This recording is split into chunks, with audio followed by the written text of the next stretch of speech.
பிரதமர் மோடி குமரியில் மேற்கொள்ளும் தியானத்தை எதிர்க்கட்சியினர் விஷமத்தனமாக அரசியலாக்குகின்றனர் என்று அண்ணாமலை குற்றம் சாட்டியுள்ளார். திருவண்ணாமலை அண்ணாமலை கோவிலில் பாஜக மாநில தலைவர் அண்ணாமலை சுவாமி தரிசனம் செய்தார்.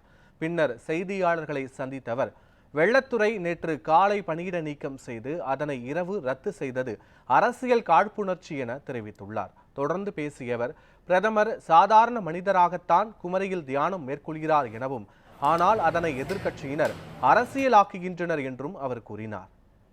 தனிப்பட்ட நிகழ்வாக கன்னியாகுமரிக்கு வந்திருக்காங்க. ஒரு பாரதிய ஜனதா கட்சியினுடைய ஒரு தொண்டன் கூட அங்கே செல்லவில்லை வரவேற்பதற்கு.